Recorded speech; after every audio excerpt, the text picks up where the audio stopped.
오늘 우리 누가복음의 이 말씀은 제가 읽었던 본문 앞에 있는 내용들을 우리가 같이 한번 더 살펴보면서 이 말씀과 같이 연결해서 우리가 좀 더 생각하고 그 말씀에 대해서 나누었으면 좋겠습니다. 18장 1절의 말씀도 우리 같이 한번 읽어보도록 하겠습니다.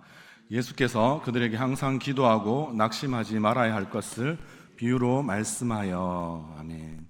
이 뒤에 나온 내용이 뭐냐면 우리 불의한 재판관과 과부의 이야기가 여기 가운데 소개되고 있습니다.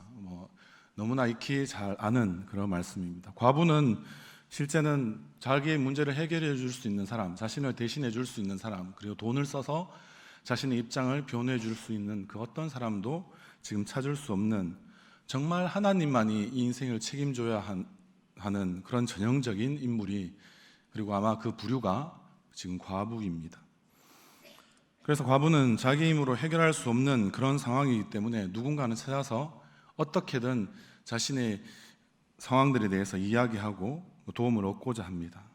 그런데 하필 찾은 사람이 재판장이라는 인물을 하나 찾긴 찾았는데, 그 사람이 정의롭고 공평하게 처리해야 되는 그런 사람임에도 불구하고 그 재판장 앞에는 불의하다라는 말이 붙어버린 좀 안타까운 상황들이 지금 계속해서 벌어지고 있는 것을 우리는 말씀을 나중에도 더 꼼꼼히 읽어보시면 확인할 수 있습니다.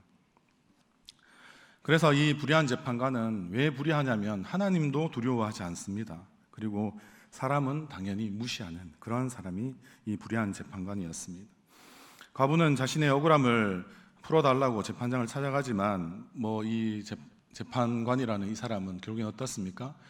요즘으로 치면 자기 잘난 맛에 사는 그런 사람입니다. 그래서 저런 존재가 내한테 아무리 떠들어봐야 내가 그 사람 이야기를 단칼에 무시해버려도 누가 나에게 더 비난할 사람이 있겠는가라고 생각하는 그런 사람이기에 결국에는 들어주지 않으려고 했습니다. 그런데 이야기는 또 절묘하게 이렇게 마치 유턴하는 것처럼 절묘하게 꺾여서 지금 이야기가 전개되는 것 같습니다. 왜 그렇습니까? 과부가 하루가 멀다 하고 계속해서 찾아가는 겁니다. 재판관 입장에서는 그냥 이 사람을 무시해버리면 되는 존재인데 계속해서 찾아오니까 자기도 지금 어떻게 해야 되지라는 생각이 지금 드는 것입니다. 그래서 결국에는 재판관이 포기를 하는 거죠. 그래, 원래는 무시해버리려고 했는데 내가 하나님도 별로 두려워하지 않는데 이런 과부쯤이야, 아무것도 아닌 존재인데 내가 왜 저 사람 이야기를 들어줘야 될까, 이렇게 고민하다가도 또 하루 생각해보니까 그 다음날 찾아오고, 또 그 다음날 또 하려고 하니까 그 다음날 또 찾아오고, 이렇게 되니까 결국에는 그 과부의 그 소원을 들어주기로 결정한 것입니다. 왜 그렇게 했겠습니까? 귀찮아서 그런 거예요. 귀찮아서. 안 들어주면 다음날 또 찾아올 거고, 또 자기가 원하는 것의 한 50%만 들어줘도 또 그 다음날 또 찾아와서 끝까지 내가 이런 부분들이 억울하니까 해달라고 떼쓰고 막 이렇게 하는 것 아니겠습니까? 결국에는 어떻습니까? 이 이야기의 결국에는 핵심은 무엇이겠습니까? 우리는 이야기를 이렇게 쉽게 결론 내리고 있습니다. 여러분들이 잘 아시는 결론은 어떻습니까? 대다수의 사람들은 이렇게 생각하죠. 우리도 과부처럼 끈질기고 열심히 기도하면 하나님도 우리의 기도를 들어주실 수밖에 없을 것이다.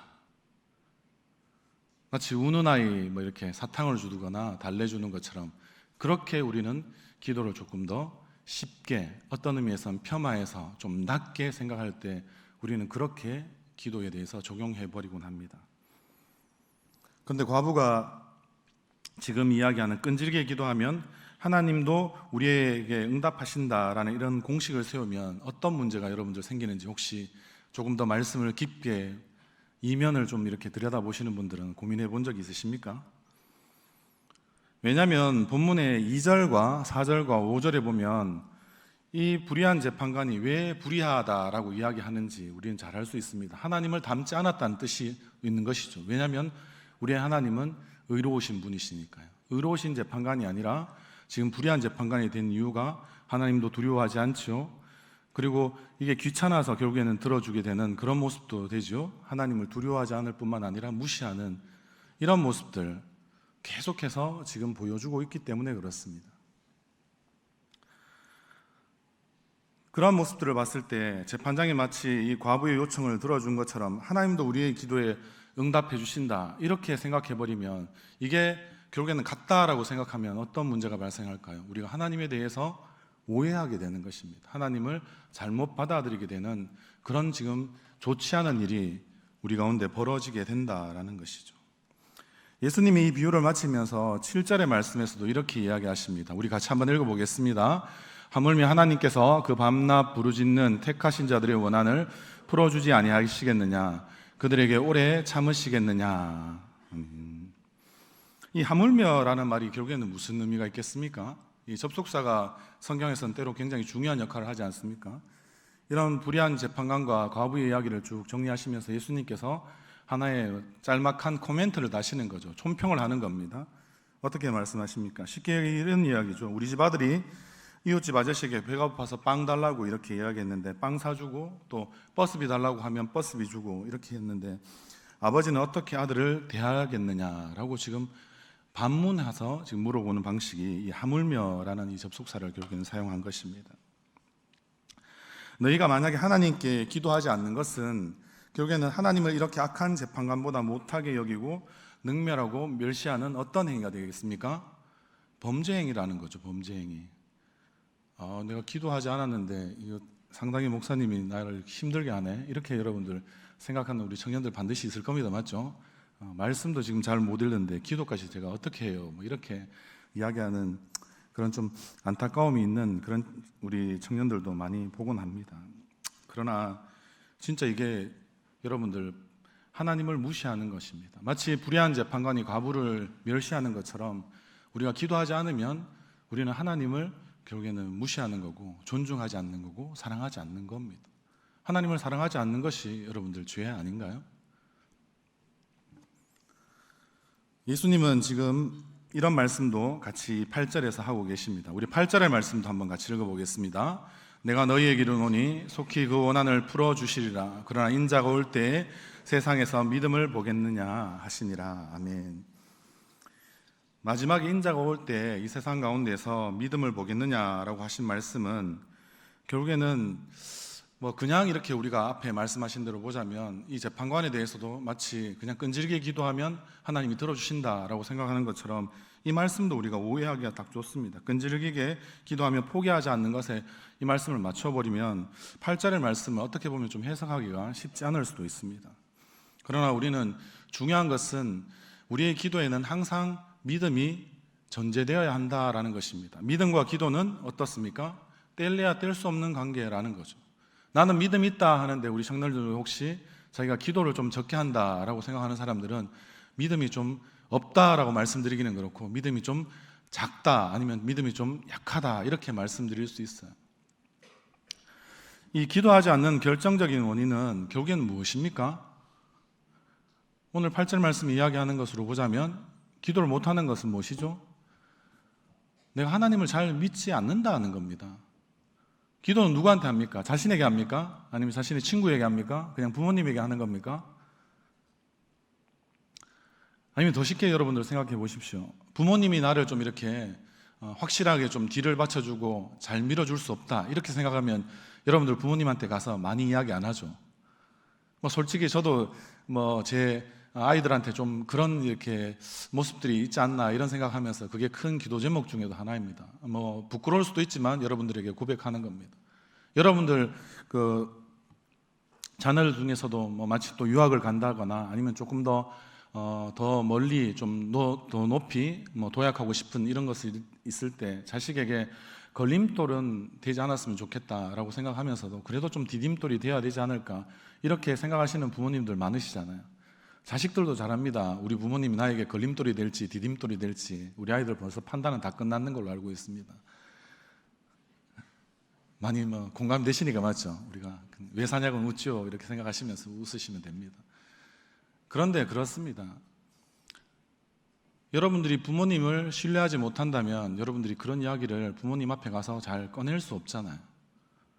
그걸 여러분들 기도로 바꿔보십시오. 여러분이 부모님을 신뢰하는 만큼 부모님 앞에 가서 여러분들의 소원을 말할 수 있는 것처럼 하나님을 여러분들이 지극히 신뢰할 수 있다면 그 하나님 앞에 여러분들은 어떤 이야기도 꺼내놓을 수 있습니다. 그럼 우리 하나님 어떻게 하실까요? 저처럼 이거 좀 곤란한데 이것도 우리 다시 좀 더 높으신 하나님 앞에 우리 같이 기도해보고 결정하자. 제가 그렇게 보통 이야기하지만 우리가 그렇게 할까요? 하나님은 하나님보다 높으신 분이 없으시기에 그 소원을 말한 그러한 기도에 어떠한 사람에 대하여서도 하나님은 하나님이 뜻 안에서 반드시 그것에 대하여서 이루어 주시는 분이 우리의 하나님이 되신다라는 것을 여러분들은 하나님의 하나님 되심에 대하여서 이해하셔야만 할 것입니다. 여러분들 성경을 한번 생각해 보십시오. 이스라엘 백성들은 아주 큰 복을 받은 민족이죠. 복음 받은 민족이고 우리가 출애굽 사건이라는 것을 아주 중요한 오늘날의 우리의 구원과 늘 연결시키곤 하는데 그들이 출애굽하고 난 다음에 그들에게 바로 주겠다고 약속한 그 땅, 우리 땅 좋아하지 않습니까? 제가 지난번에 땅 이야기 한번 했는데 요한복음에 나오더라고요. 보니까 이렇게 우리 예수님께서 가시면 갈 곳이 많고 막 이렇게 처소를 많이 만들어 놓으시고 그래서 언제든지 우리를 불러서 주신다. 이 말이 이제 땅을 주신다 이런 말이잖아요. 아닙니까? 저만 그렇게 이해했습니까? 땅을 주시는 겁니다. 땅을 주시는데 가나안이라고 이야기하는 이 땅도 이스라엘 백성들에게 출애굽한 이스라엘 백성들에게 땅을 주지 않습니까? 그런데 이스라엘 백성들이 어떻게 합니까? 땅을 거절합니다. 그 가데스 바네아라고 하는 그 곳이 있었습니다. 광야를 이렇게 지나가면서 보통 출애굽한 이후에 그 지금의 이집트죠. 이집트에서 아마 지금의 팔레스타인 지역으로 들어갈 수 있는 길은 지중해 그 해안을 따라서 지금의 이스라엘의 수도가 텔아비브라고 하는 요바에 있는 걸로 알고 있는데요. 그 지중해 이쪽 땅이라고 이야기하는 이 지중해를 끼고 빨리 해안길로 가면 2주 만에 가는 곳이 가나안 땅 팔레스타인 지역이었습니다. 그런데 하나님께서는 어떤 계획이신지 한 번에 이렇게 쉽게 갈 수 있도록 안 하십니다. 그 가운데는 이야기합니다. 그때 해안을 잡고 있었던 사람들이 블레셋 사람들이라고 이야기하는 그 유명한 사람들 있잖아요. 다윗과 늘 싸웠던 사람. 그 블레셋 사람들이 있기 때문에 전쟁을 두려워하는 지금 나와서 이스라엘 백성들이 마음이 많이 담대하지 못하고 약해져 있기 때문에 그 해안길로 인도하지는 않으신다라고 하는 그런 말씀도 기록되어 있기 때문에 그들에게 일단은 단번에 갈 수 있도록 하진 않으시고 가데스 바네아라는 지역에 일단은 머물게 하십니다. 그리고 모든 전쟁이 그렇듯이 요즘에도 정보전이잖아요. 그러니까 이런 정보가 없이 좀 어떻게 보면 무식하게 무지하게 싸우는 것은 좀 맞지 않지 않습니까? 그래서 그 정탐꾼들을 이 가나안 땅에 먼저 보내려고 합니다. 그래서 지파가 12지파나 있기 때문에 그 지파의 대표 한 명씩 선정해서 12명을 가나안 땅에 보내죠. 그런데 가나안 땅에 갔다가 돌아온 이 정탐꾼들의 의견이 결국에는 갈리는 겁니다. 10대 2로 갈립니다. 10명은 어떻게 생각했겠습니까? 안악자손을 봤거든요.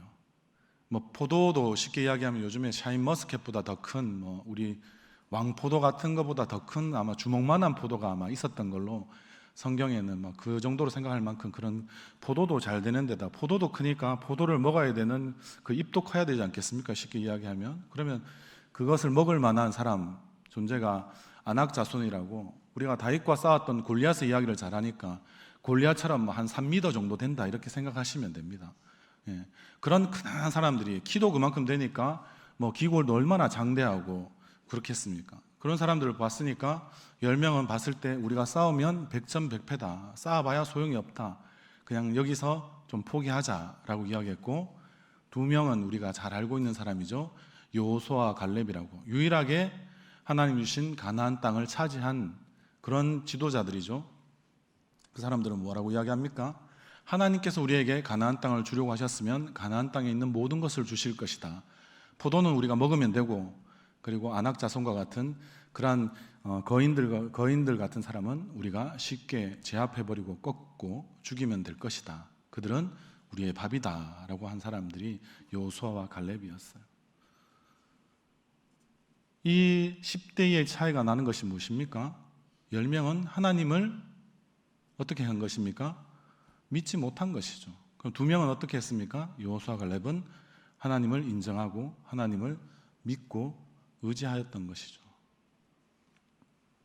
여러분들 믿음이 없어서 기도하지 않는 것입니다. 하나님을 믿지 않아서 하나님을 여러분들을 그냥 존중하지 못한다라는 것이 아니라 오늘의 말씀에 보자면 멸시하는 것입니다.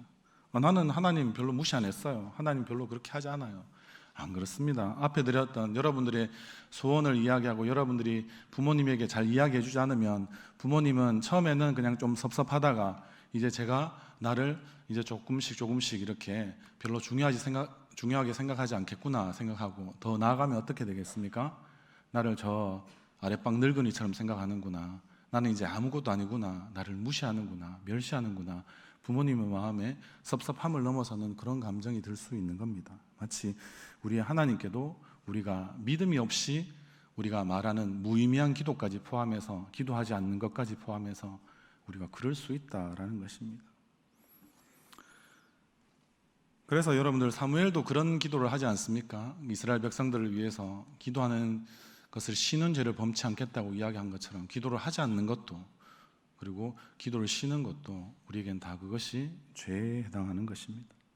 그러면 여러분들 우리는 왜 기도하게 되겠습니까? 왜 기도가 필요할까요? 기도하면 복받고 응답받기 때문에 하나님이 우리 가운데 분명히 나타나시기 때문에 일하여 주시기 때문에 우리는 분명히 기도합니다. 맞죠? 그렇지만 믿음을 가진 자일수록 더욱 기도해야 합니다.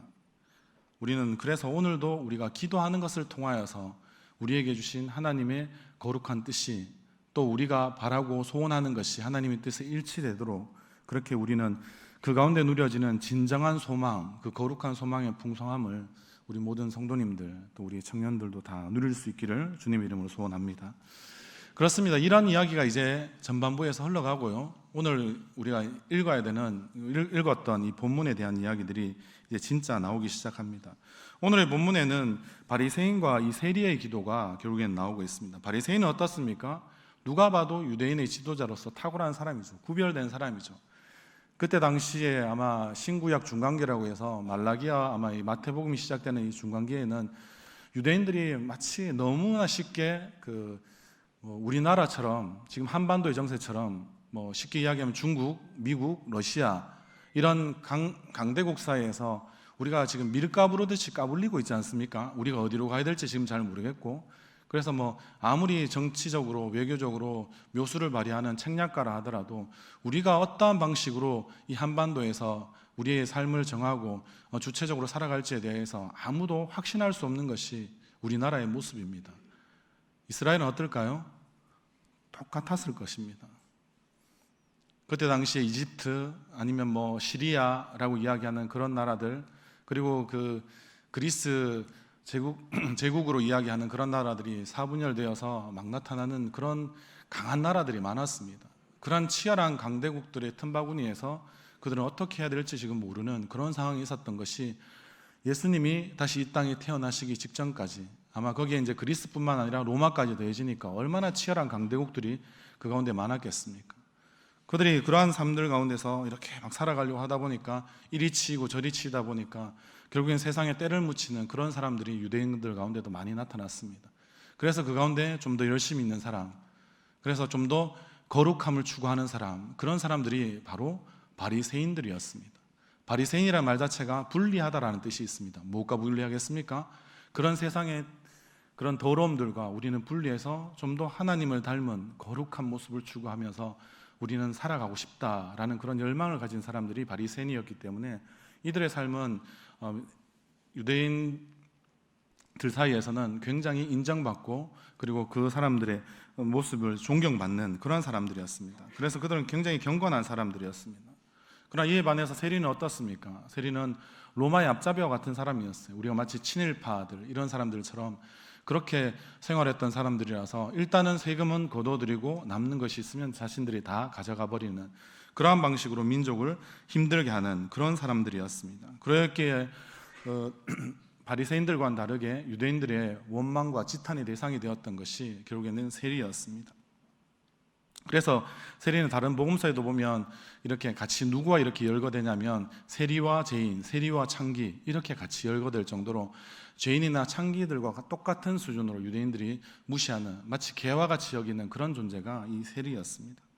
그래서 바리새인은 오늘도 본문 가운데 이런 이야기를 합니다. 바리새인이 기도 가운데 그렇습니다. 기도할 때도 바리새인들은 또 이렇게 뭐 성경 학자들마다 좀 다르지만 성전에 이제 제일 앞쪽에 나가서 기도했을 것이다라고 보통 그렇게 보곤 합니다. 그 가운데 그 기도의 내용이 뭐냐면 토색하거나 아니면 그 안에서 뭐 간음하거나 자기는 그런 부분들을 절대 하나님 앞에서 자기는 행하지 않았다라고 결국에는 이야기합니다. 자기는 그렇게 하여서 스스로 어떻게 이야기하냐면 일주일에 2번씩 금식하고 소득의 11조까지 자기는 드렸다라고 자신이 잘 행했던 부분들, 하나님의 말씀대로 살았던 부분들을 원래 이야기합니다. 그런데 여기에는 조금 이렇게 좀 말이 맞지 않는 부분들이 있는데요. 원래 금식은 율법으로는 1년에 딱 한 번 유대인들은 하면 됩니다. 좋죠, 맞죠? 우리 청년들도 굉장히 눈빛이 초롱초롱한데 금식을 왜 이렇게 이 사람 많이 하는 거야 이렇게 생각하는데 원래 율법에는 그렇지 않아요. 우리가 성경을 좀 열심히 좀 읽어보면 좋습니다. 그래서 속죄일에만 원래는 금식하게 되어 있습니다. 나팔절이 지나고 난 다음에 아마 대속죄일이라 그래서 그 대제사장이 민족 전체의 죄를 이렇게 속죄하기 위해서 속죄제를 올려드리는 그때에만 아마 한 번 금식하는 것이 유대인들의 원래 율법은 맞습니다. 근데 제가 그랬잖아요. 중간에 오랜 세월에 그 험난한 세월을 지나오면서 그들이 열심히 좀 과해서 이 금식을 이제 해석을 아주 잘한 거죠. 그래서 일주일에 2번 하자. 이렇게 되면 어떻게 되겠습니까? 1년 하면 곱하기 52 하면 되죠. 맞죠? 최소한 한 100번은 했는 거죠. 한 번 하면 될 걸 100번씩이나 한 거죠. 엄청나지 않습니까? 존경받아 마땅하잖아요. 거기에다가 원래는 수학의 11조만 드리면 됩니다. 이것도 또 이제 우리 생각들이 좀 많이 있을 겁니다. 맞죠? 우리 11조에 대해서 생각들이 다 다르잖아요. 근데 수학의 11조가 아니라 소득의 11조를 드렸다는 것이 이제 문제인 거죠. 그게 어떤 의미가 있냐면 수확한 곡식에 이 나달까지 하나하나 세어가지고 곡식 가루까지 또 다 재어보고 이래가지고 철저하게 드렸다는 거예요. 그래서 어떤 분들은 이렇게 11조를 또 이렇게 잘 계산해 보면 수학의 11조랑 소득의 11조는 차이가 많이 납니다. 그래서 아마 나중에 한번 그렇게 제대로 11조를 한번 드리려면 여러분들 한번 계산을 한번 해보시면 좋을 것 같습니다. 그런데 그럴 정도로 자기가 했던 이러한 일들에 대하여서 열심을 낸 거죠. 금식이든 11조든 그만큼 열심을 내어서 그는 열심히 기도하였던 거죠. 그만큼 하나님 앞에 그의 삶은 어떤 의미에서는 온전했고 어떤 의미에서는 완벽했다라고까지 이야기할 수 있습니다. 그런데 세례의 기도는 어떻습니까? 하늘에 계신 하나님을 제대로 쳐다보지도 못하고요, 가슴도 치고요, 하나님의 긍휼하심을 바라고 자신은 죄인이라고 하는 어떤 의미에서는 참 안타깝고 슬픈 기도를 드렸던 것입니다. 그래서 감사는 없고 자기가 행한 일이 뭐 이렇게 별로 하나님 앞에 내어놓을 것이 없으니까요. 그러나 간구만 있는 그런 보잘것없는 기도를 한 것이죠. 여러분들 생각해 보면 바리새인의 기도와 그리고 그 세리의 기도, 이 두 기도를 비교해 보면 여러분들은 어떤 내용의 기도를 드리는 것이 여러분들 바람직하다고 생각하십니까? 또 대부분은 우리가 답을 알고 있죠, 맞죠? 그래서 세리처럼 기도해야 됩니다라고 그렇게 이야기하시지만 여러분들 세리처럼 기도한다는 것이 그렇지는 않을 겁니다. 어떤 의미에서는 여러분들을 우리가 생각을 좀 잘 해보셔야 할 것이 바람직한 기도는 바리새인의 기도가 바람직한 것입니다. 아닙니까? 제가 수련회 때도 비슷한 우리 삼청에서는 그런 이야기를 했던 것 같은데요.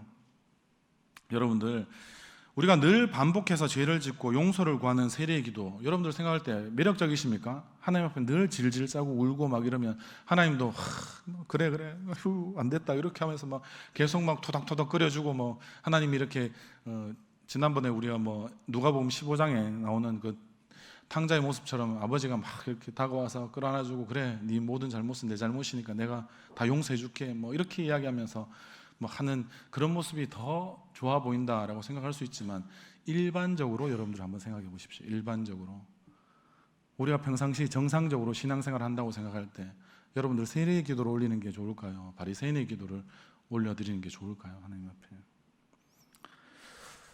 저도 청년 시절에 이 죄에 대해서 고민이 많았습니다. 여러분들 뭐 다 마찬가지 아니겠습니까? 구원받은 자다운 이런 삶을 하나님 앞에 살아가고 그리고 계속해서 어쨌든 내가 죄는 짓고 싶지 않는데 거듭되는 죄와의 싸움에서 여전히 좀 계속 패배했던 것 같고 그것 때문에 힘들어서 결국에는 한심하고 답답한 적이 많았습니다.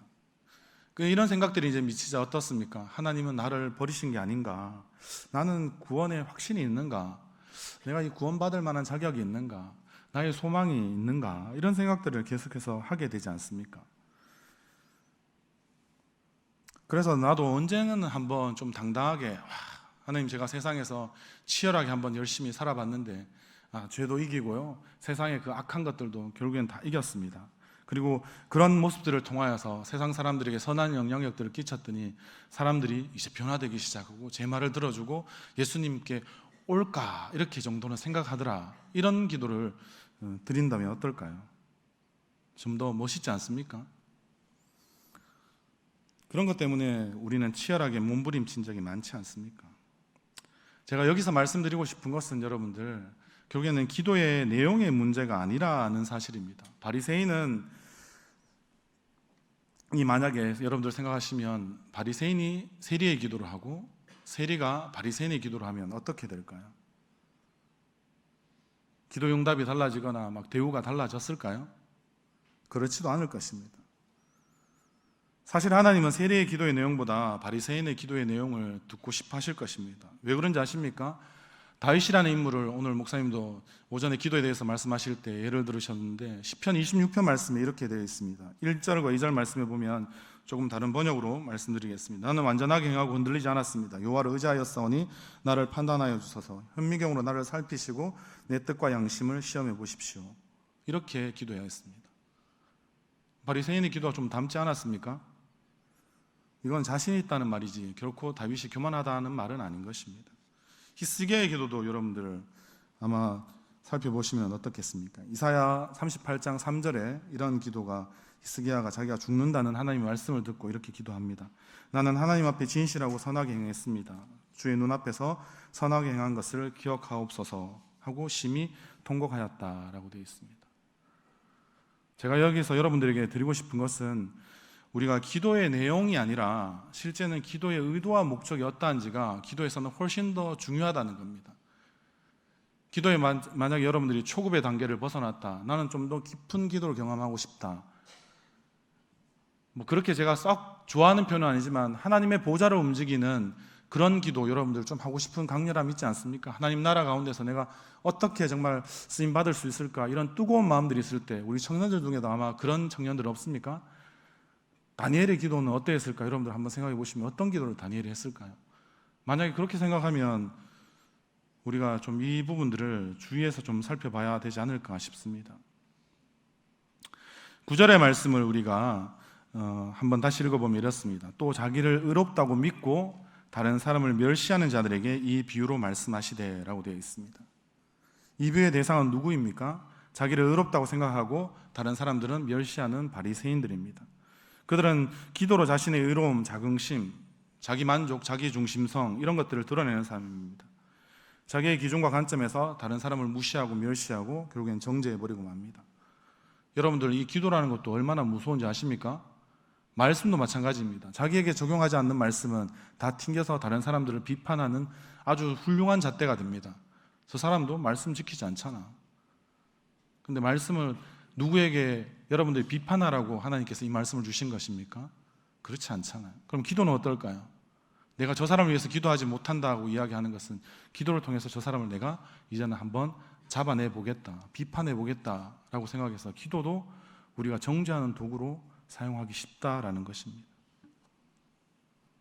얼마나 고귀하고 아름다운 하나님과의 대화, 하나님과의 호흡이라고 이야기하는 우리가 이 기도마저도 우리의 이 악한 재성들이 어떻게 합니까? 기도를 가지고 기도를 이용해서 다른 사람들을 계속해서 힘들게 할 수 있다라는 겁니다.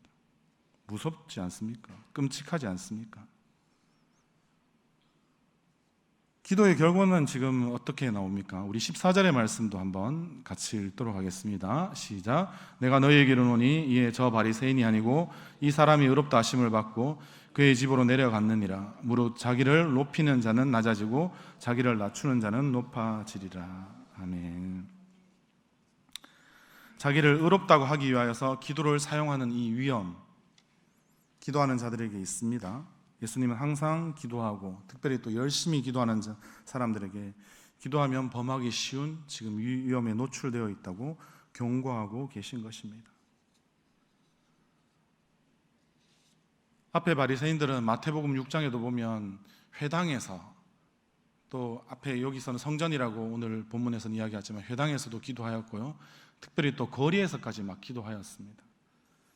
자신이 얼마나 의로운지를 마치 자신의 구제하는 행위나 이 기도를 통해서 바리새인은 여과 없이 막 드러내고 싶어 합니다. 나는 하나님과 이만큼 친해. 우리가 기도하시는 분들 중에서 또 쉽게 빠지는 그런 미혹됨들 가운데 그런 게 있잖아요. 나가 하나님하고 얼마나 친한지, 나 하나님과 이런 시간을 많이 가져. 그래서 예수님은 어떻게 하라고 말씀하십니까?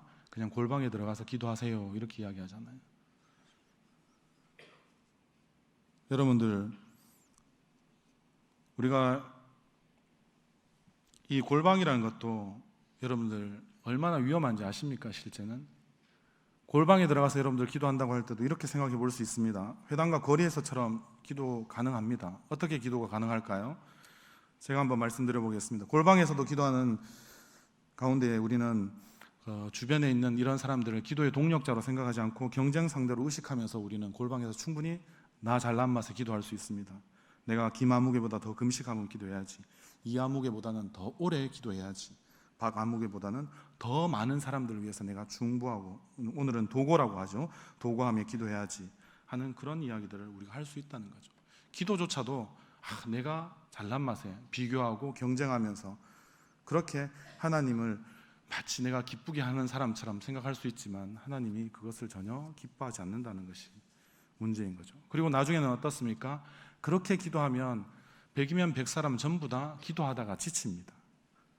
기도는 실제 어떻습니까? 우리가 힘이 빠졌을 때, 우리가 낙심했을 때 우리에게 희망을 주고 힘을 주고 그리고 살아갈 수 있는 그런 능력들을 우리 가운데 주는 중요한 통로가 기도 아닙니까? 여러분들 그래서 기도하잖아요. 그런데 이런 사람들은 기도하면 기도할수록 더 힘이 빠지는 겁니다. 더 지치는 겁니다. 그래서 우리는 기도할 때 늘 생각해야 합니다. 예수님이 어떻게 기도하셨는지를 여러분들이 기억할 수 있으시길 바랍니다. 예수님 우리에게 주기도문을 통해서 기도도 알려주셨습니다. 그때 제일 먼저 무엇입니까? 하늘에 계신 우리 아버지여 라고 말씀하셨습니다.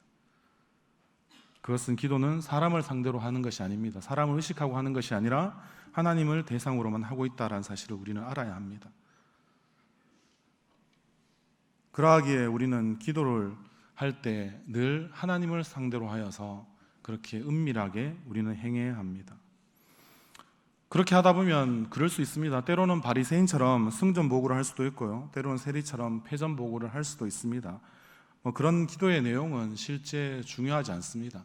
무엇이라도 하나님 앞에 기도한다는 것 자체가 소중하고 귀한 일입니다. 마음껏 기도하십시오. 그러나 항상 내가 담아내는 이 기도의 내용에 밑바닥에 깔려있는 의도와 목적이 어떠한지를 여러분들 스스로 하나님 앞에서 점검해 보시기를 부탁드립니다. 그래서 자신의 마음과 중심을 잘 살펴서 전심을 다해서 온전한 마음으로 하나님 앞에 내가 기도하고 있는가, 한 번쯤은 많이 기도하셨더라도 그 시간을 또 따로 가지시면서 우리 목사님이 말씀하신 것처럼 좀 기도 다 하시고 난 다음에 하나님이 좀 말씀하실 수 있는 시간도 좀 드리는, 그래서 내 기도가 이게 내가 생각해 봤는데 나는 좋은 마음으로 했는 것 같은데 하나님이 이 의도와 목적이 과연 좀 괜찮다고 말씀해 주실까라는 것을 점검해 보시는 시간이, 하나님이 나에게 말씀하시는 시간을 우리가 기도 가운데 꼭 드리는 시간이 실제는 더 필요한 것 같습니다. 그렇게 될 때 여러분들 유혹과 시험에 빠지지 않습니다. 기도가 결코 어렵지 않습니다. 기대가 됩니다. 하나님이 내가 말씀하신 것에 대해서 이렇게 반응하시네, 이렇게 또 응답해 주시네, 이렇게 또 이끌어 가시네 라는 것들에 대해서 우리가 민감해지기 시작하고, 거기에 민감한 사람들은 또 민첩하게 움직이면서 하나님의 뜻 가운데서 또 살아갈 수 있는 힘을 얻게 된다라는 것입니다. 여러분들 항상 기도하는 것이 어렵고, 기도하면서 기도하는 것 자체가 때로는 자칫 자기 자랑과 의가 될 수 있는 위험이 늘 있긴 합니다. 그러나 기도만큼 우리에게 힘을 주는 것이 없다는 것도 여러분들이 아셔야 합니다. 그러하기에 기도는 아무리 강조해도 지나친 법이 없습니다. 기도 많이 하십시오. 어떤 내용이라도 하나님 앞에 하십시오. 그러나 늘 그때마다 내 뜻보다는 하나님의 뜻이 무엇인지, 내 의도와 목적보다는 하나님의 인도하심이 무엇인지를 우리가 민감하게 반응할 수 있는 그런 우리의 성도님들 되기를 바랍니다. 그리고 우리의 청년들도 그런 민감함을 가지고 더 민첩하게 하나님의 뜻대로 그렇게 늘 기도하면서 주님과 동행할 수 있는 그런 우리의 청년들 또 또한 되시기를 주님의 이름으로 소원합니다. 기도하겠습니다. 아버지 하나님 참으로 감사합니다. 오늘도 우리에게 주신 이 귀한 말씀들 우리가 기억하고 정말 참된 기도자가 되기를 원합니다. 하나님, 우리의 기도의 내용이 어떠한 것들보다는 내가 그러한 기도를 말하고 있는 나 자신이 어떠한 상태에 있는지, 내가 어떠한 동기를 가지고 어떠한 마음으로 주님 앞에 행하고 있는지를 늘 점검할 수 있는 그런 지혜가 우리 성도님들과 우리 청년들에게 있게 하여 주시옵소서. 그래서 정말 하나님의 보좌를 움직이는 그런 기도, 하나님의 정말 기쁘시게 하는 그런 기도 늘 마음껏 올려드릴 수 있는 우리 자신들 될 수 있도록 늘 기도에 열심을 다할 수 있는 그런 우리 모두가 되게 하여 주시옵소서. 감사드리며 우리를 사랑하신 예수님의 이름으로 기도드립니다. 아멘.